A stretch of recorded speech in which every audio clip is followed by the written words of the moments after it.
Мерката скалести маржи од почетокот на месецов не е на сила, а од она што може да се забележи во големите маркети, цените на голем дел од производите засега не се значително или воопшто покачени.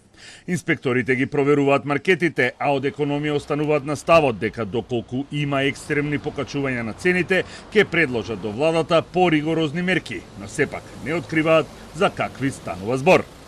Граѓаните сметаат дека цените се високи за нивниот стандард и домашниот буџет, но и дека не се зголемени значително откако се укинаа ограничувањата на маржите. Имаше некој намалување, имаше пишува таму, се грижиме ова онлайн. Имаше намалување, се што знам натаму како е, што е. Што одам, купувам, и да гледаш и да не гледаш, што ти мораш да јадиш. Какви се цените? Не, мислам дека не се толку високи колку што народот се жали. Некое значително зголемување нема. Да, цените се како што и беа пред тоа. А во секој случај цените се високи. Според вас, кое е решението за намалување? Поголема контрола и инспекцијски надзор.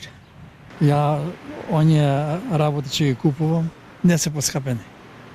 Од пазарната инспекција соопштија дека нивните инспектори се на терен и засега не забележеле скок на цените кај 30 до 50 групи основни прехранбени производи. До крајот на месецот инспекторатот ќе почне со контроли и на увозниците и дистрибутери, а наредната недела и на производителите.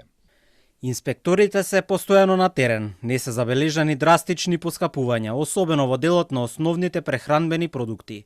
Има мало зголемување на цените на хемиските производи поради нискиот обрт.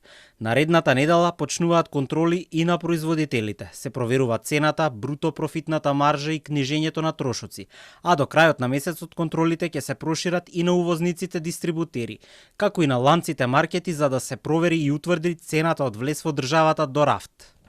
Задолжителната обврска која ланците маркети ја имаат за објавување на цените на веб страните делумно се почитува и инспекторатот изрече опомени на дел од маркетите кои немаа или немаат јасно и видливо истакнати ценовници. Таа стапи на сила на 18 април, а во меѓувреме во Министерството за економија имаше средба на која новоформираната комора побара пролонгирање на рокот за 30 дена за да може да ги изработат ценовниците и веб страните. Од пазарната инспекција најавуваат дека во наредниот период ќе се врши проверка дали цените на веб страните и на рафтовите се исти.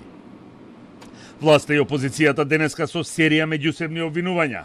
Од СДСМ соопштија дека цените се покачени на некои производи и до 60%, а од ВМРО ДПМН одговорија дека СДСМ го зголемила данокот на додадена вредност од 5 на 10% на 1500 прехранбени производи.